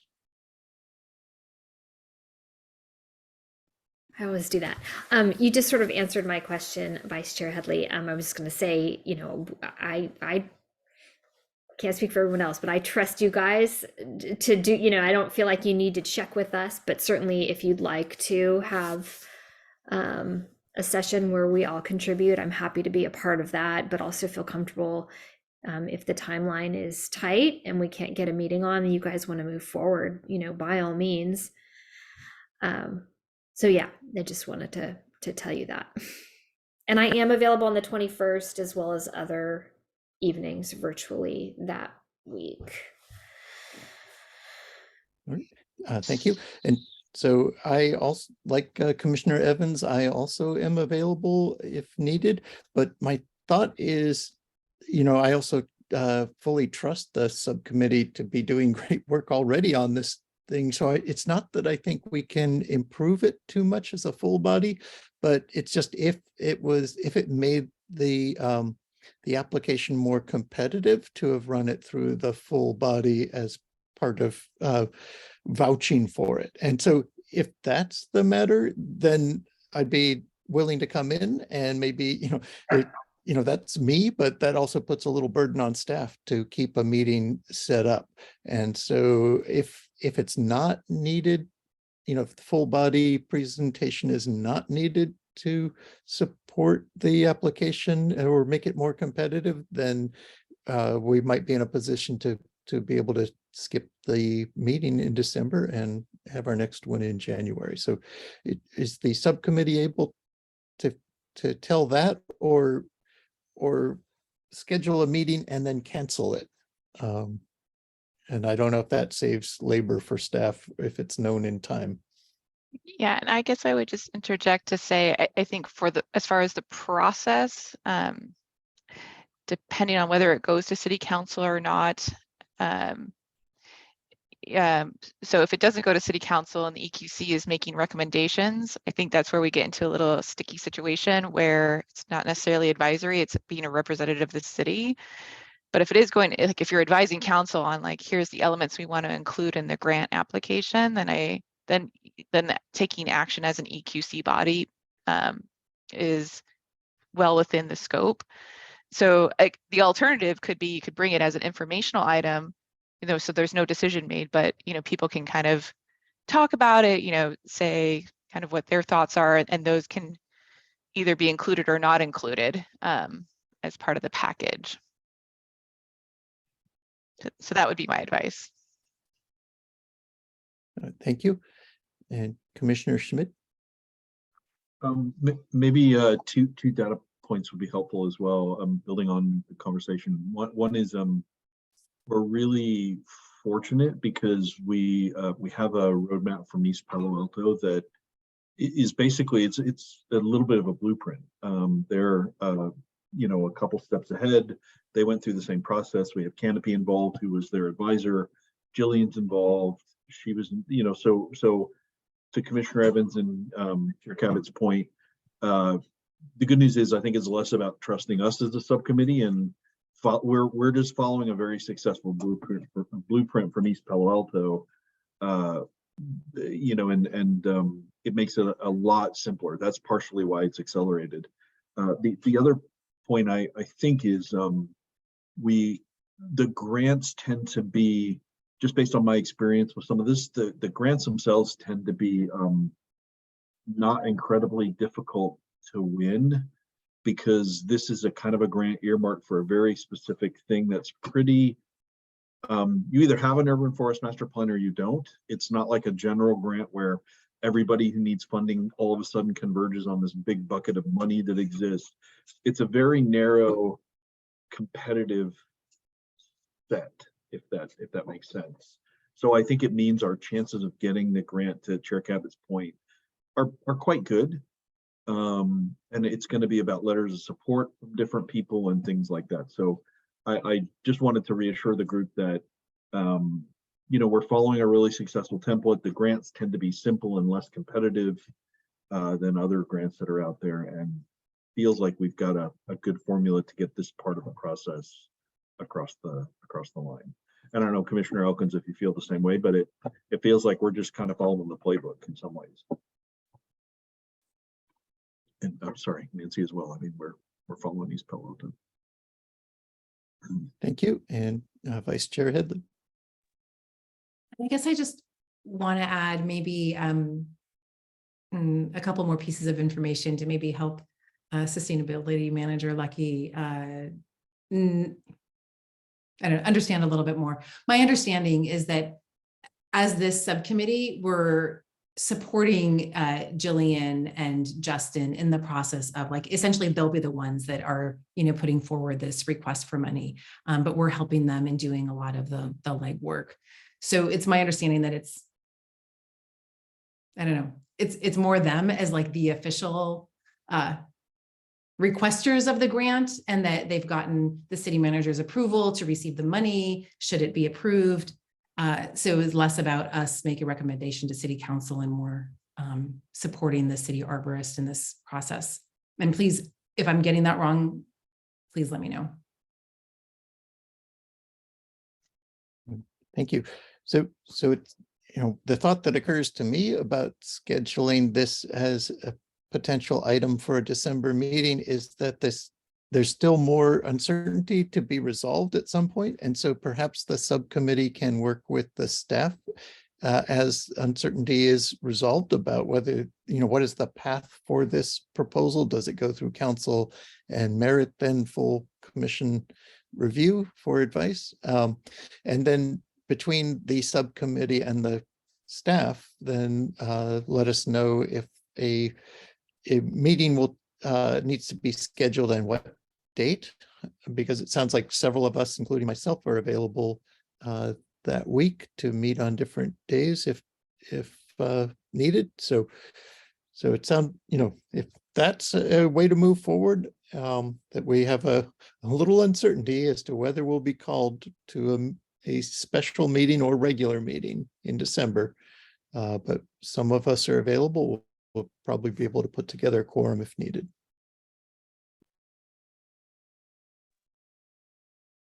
And so actually I'll ask staff, is that an acceptable way to move forward for staff, or do you need more certainty now?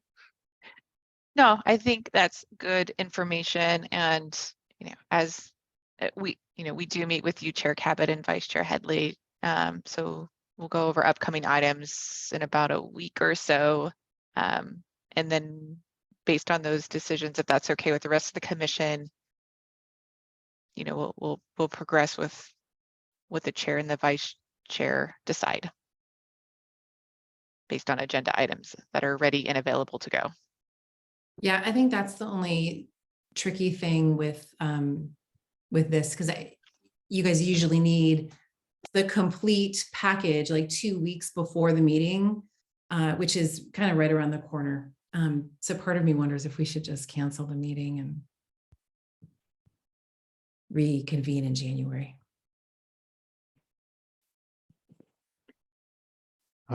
See, one fact in there I wasn't sure of. Is it really 2 weeks before the meeting, or was it a shorter deadline? I think when we meet to set the agenda, it's probably the first week of December. Mhm. So then at that point, once we decide on the agenda, yeah, you don't have very much time because we're going to publish the agenda the week after. And so we need the materials in advance. Okay. But Thank you. again, I mean, I think we have it listed. I did look at the tentative calendar and it does look like it's listed as more of like an informational presentation just to discuss like what it is and Mhm. the elements of it. And again, there could be feedback given as an info item, but not necessarily an action of the EQC. I see. Thank you. And Commissioner Schmidt? Just just to say again, just to put everybody's mind at ease, we don't even have the grant. So we're working off of a grant application from a couple of years ago. We're gathering information and data. We're doing a first draft of the grant based on an application from a couple of years ago because those things don't change much. It's pretty rare that a body will issue an RFP for a grant and then say, you have 4 days to turn this thing around, right? So given the timelines we're talking about, just to reassure everybody, we may not even have anything ready for the 10th and getting the package out and doing all that stuff if it's another week or two before CAL FIRE even issues the RFP. So that's one of our constraining factors for whether we can even put it in front of the EQC. All right. Thank you. And Commissioner Elkins. Yeah, so what Commissioner Schmidt said, plus the fact that we really don't need to run it past the EQC or get the approval, I guess I would, if it's available for the January meeting and it hasn't been turned in yet, then we could agendize it then. But at this point, maybe we should just consider canceling the meeting on the 21st. I would make that motion if we need a motion. All right. It sounds like the motion is out there. I think we would need that motion. So thank you. Is there a second? So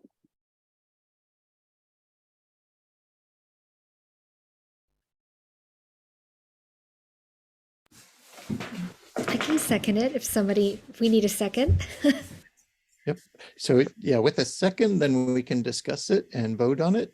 Without a second, it just would expire. So now that it's been seconded, any more discussion about the motion to cancel the December meeting of the EQC? And Mr. Paz. Thank you. So I just wanted to maybe present the option that Sustainability Manager Lucky had earlier presented of allowing us, a couple of weeks, unless there's a firm consensus. But it sounded like there could be a quorum if there are items that are ready, and so if we follow kind of the standard practice and then in the next couple of weeks see if there are, because there are a few items that we are having conversations and developing, not ready to say exactly whether they'll be ready, but if we cancel it now, we won't have the opportunity to have the meeting if we are ready for those items. So wanted to raise that. All right, thank you. So that sounds like if we vote no on this, we maintain the option of having or not having a meeting in December. And if we vote yes on this, we don't have a meeting in December. It's decided ahead of the agenda planning session for early December. So hopefully people understand that's the structure of the motion. And Commissioner Elkins. Oops, there. Yeah, okay, I understand that. I just wanted to point out that the closer we get to the 21st, the less likely people might be available. So if we're trying to find out whether people are available or not, and that would be based on today, I am available, but I can't say that's true 2 weeks from now. Thank you. Yeah, so what we'll that's face that quorum risk if we delay. All right. Okay. And so thank you. And Commissioner McKenna. Just want to say I'm available for the meeting on the 21st. All right, thank you. And so am I. And so if folks are ready to vote and on this item, and a no vote means the option is left open to be able to schedule a December meeting, and a yes vote means the option is closed and there won't be a December meeting. And so Sustainability Manager Lucky, if you could call for that vote. Thank you, Chair Cabot. Let me my camera here. Okay, so the motion is to cancel the December meeting next month. And I'll take roll call vote. Commissioner Elkins. Oh, I'm going to vote no. Commissioner Evans. No. Chair Cabot. No. Vice Chair Headley. No. Commissioner McKenna. No. And Commissioner Schmidt. Oh. Okay, motion fails. So we're going to leave the option open.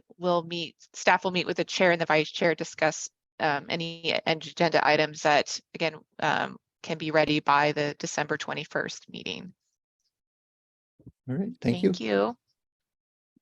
And does that complete item D2, or are there any other parts? I can't see the agenda. I think that is the last one. Okay, and so then that takes us to reports by staff and then by commissioners of items happening in the recent month. So I can start off, and then Ori can follow with items that he's working on with Climate Action Plan Goal number 5. So I think I've already checked off kind of the hybrid meeting aspect. So if anybody has any kind of questions or comments, please feel free to reach out to Ori and I or the city clerk, so we can get those clarified for you for either the December meeting or January. And then let's see, last night, the council did approve phase 1 reach code amendments that would go into effect on January 1 of 2023, so very shortly. And just to kind of recap what that is, we basically readopted our 2019 reach codes for newly constructed buildings to be all electric. We did add a provision in there that if equipment is already electric, that you cannot convert that equipment to gas.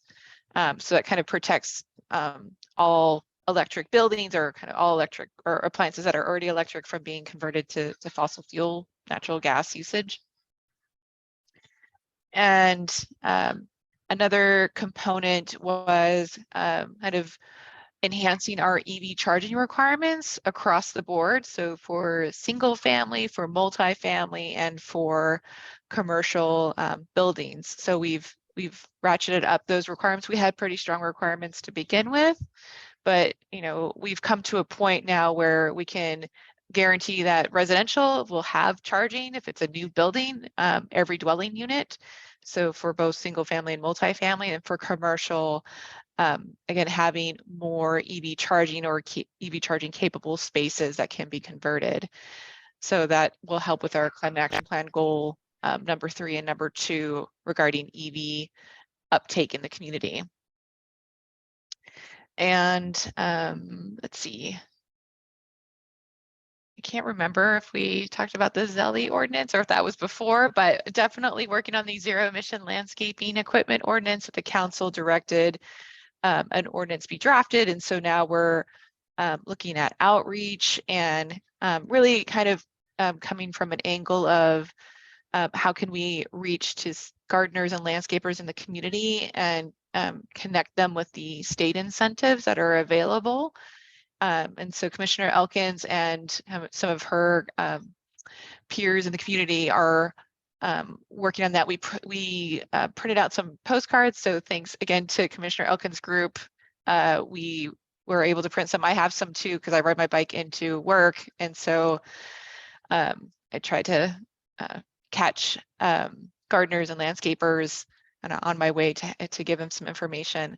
But I'm still, again, so I think for me, this is where I would ask for help from the commission. Like if you're walking around your neighborhood and you're encountering gardeners or landscapers, I'm trying to get information like their number or contact so I can reach out to them and kind of talk through the incentive program. I have had, even city employees kind of come to me asking about how they can get it for their family members that have a business.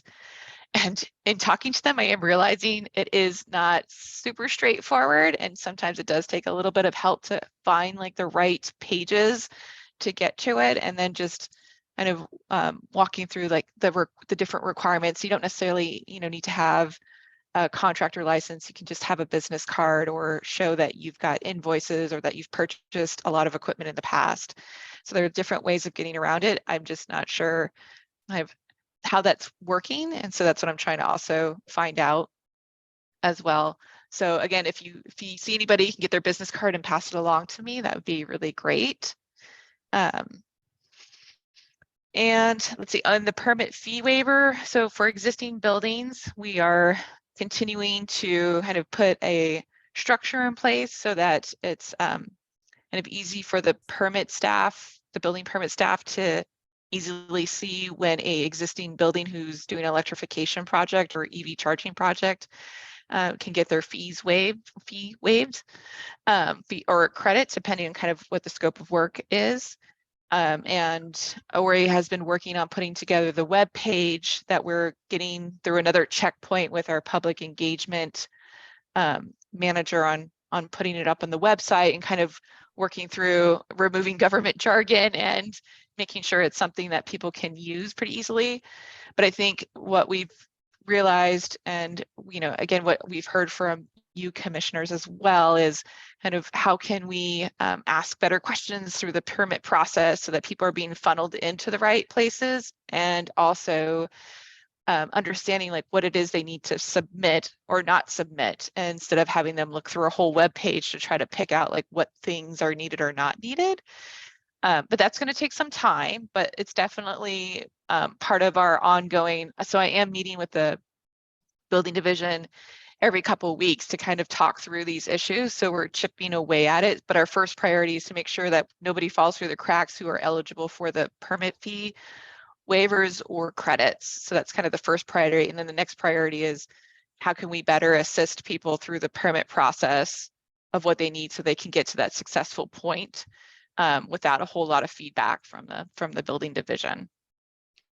So that's where I am at in the workload. And then just to kind of touch on what's next for REACH codes phase 2. So our next step there is to regroup with the City Council Climate Action Plan Subcommittee. So that's Mayor Nash and Vice Mayor Woolison.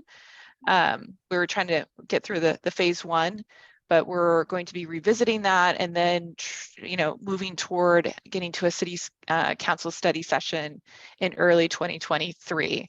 So hoping to connect with the CAP subcommittee in December so that we can prepare for a study session.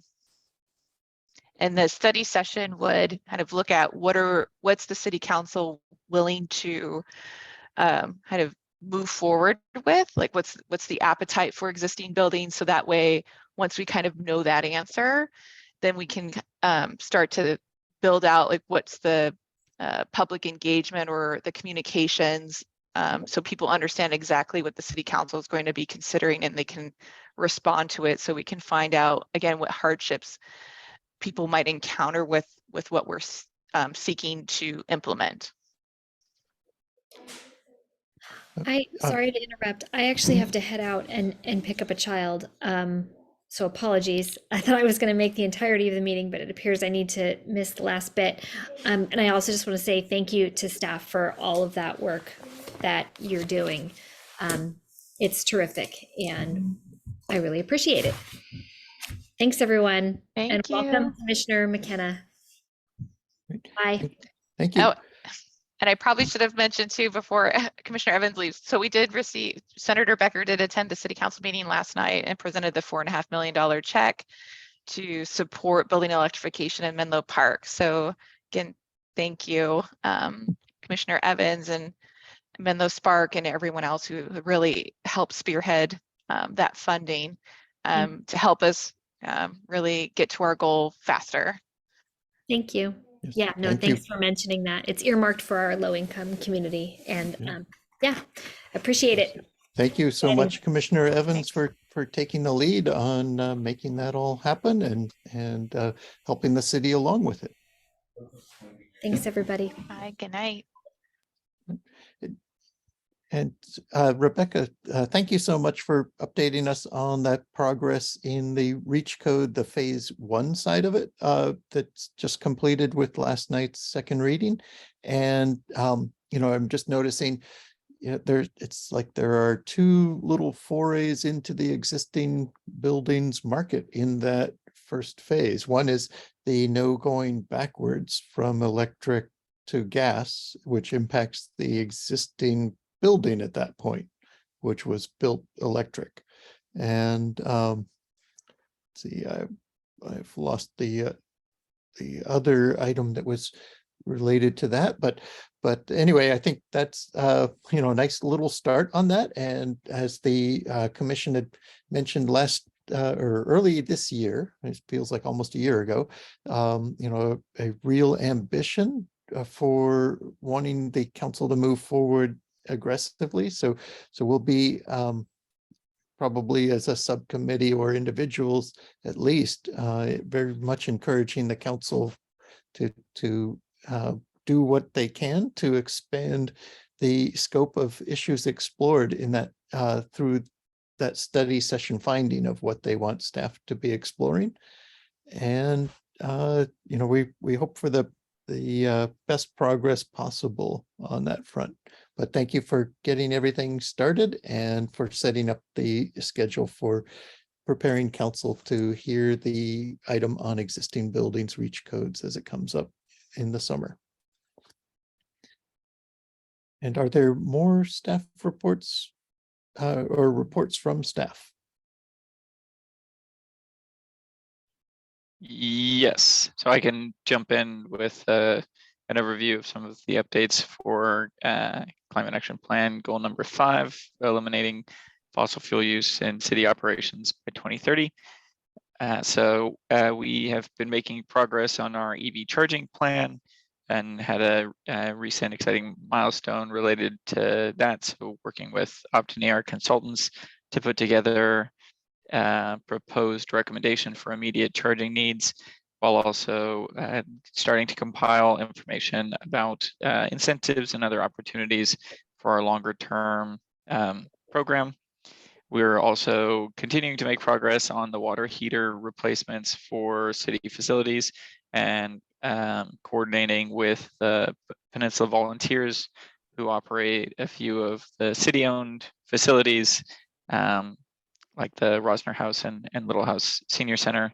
So trying to see if we can use the program to fund replacements for those buildings where the city's not financially responsible for the equipment, but if we can use these monies to advance the replacement in the direction that we want to see it, that's an exciting opportunity. So a good update there. We're also continuing to analyze some building electrification zoning ordinance amendments. And so we had hoped to bring that to the commission this evening as an informational item. We are still working on some implementation details for those and hope to bring that to the commission. If not in December, then early next year when we've resolved some of those implementation details. And we're also just about at a point where we have our first draft of the CAP 5 roadmap, which is a broader overview of all of the strategies that are going to be deployed in order to meet our goal by 2030. So exciting internal document that will likely be presented to the commission in an informational capacity in the first few months of 2023. Thanks. Thank you, Mr. Paz. On that item of the zoning and or building department requirements adjustment to accommodate electrification, I'm hopeful maybe that we could meet between the EQC buildings subcommittee and yourself and anyone else you would like to have from the staff to talk about those things kind of in more of a working session at that subcommittee level, and because maybe we'll be able to dig in a little bit deeper than we do at the full commission meetings. And so anyway, I'd be happy to work with you to see if we can schedule something that works with your schedule and has us able to mull over the ideas you're looking at and the constraints, because I know there are lots of constraints that we run into, and I'm seeing it through my work with other cities that we need to look at thinking flexibly about it and how do we achieve the city's macro goals, because for so long we've been able to focus on micro goals about little things about just making sure no one ever has to hear anything else from anyone else's property. But if we're all inundated by firestorms or rising waters, my priorities change. So I'm very interested in looking at that and trying to help with the best advice we can give. Yes, happy to coordinate a time for that meeting. All right, thank you. And so any other reports from staff? I think we may have covered both staff members here. And all right, so then that throws it open to any commissioner reports of activities or meetings or other things you've noticed in the past month that you'd like to alert us all to.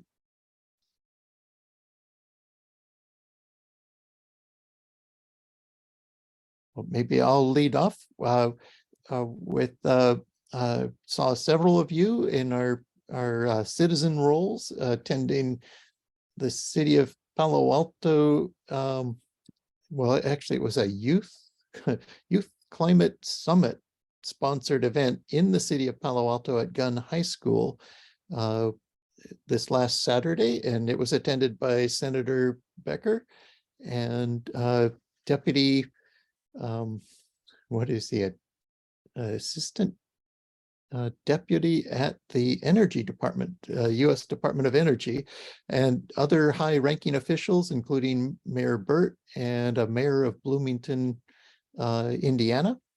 But it was quite an interesting, energetic session with lots of coordination by the youth team, and then presentations by policy makers and others.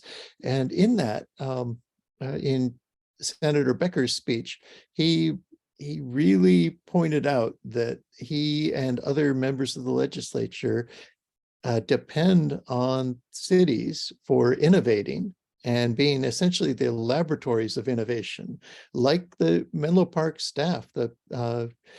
Mr. Chuck Andrews and Rebecca Lucky were able to innovate on creating a simpler version of the REACH code for new construction 3 years ago that has become the most popular method of REACH codes for new construction in California. And in fact, for a while, I was hearing it always called the Menlo Park style REACH code. And so anyway, that was one of the innovations, and there have been others, but the senator was recognizing that it is the cities that lead the state, and the state is recognized for leading other states. But it does start locally, and it starts with engaged citizens and engaged staff. So kudos to all of you who are digging into this stuff and making this progress. And the theory of change that we were working on is, in effect, that even a little city like us can make innovations and simplifications that show people the way to build upon what we've done, and they build even better things than what we start with. So I'm really very proud of what I was hearing at that presentation, and thought I'd share it with you. And so, does anyone else have any reports of activities they'd like to share with the commission?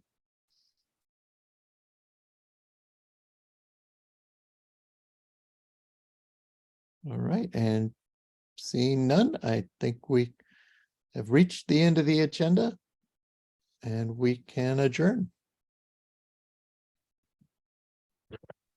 Thank you all. Okay. Thank you. Great. And stay tuned to see if we have a December meeting. You'll hear about it if we have that scheduled or canceled. Right. Okay. Thank you. Good night. Thank Thanks, you. everybody. Good night. Good night. Good night. Bye.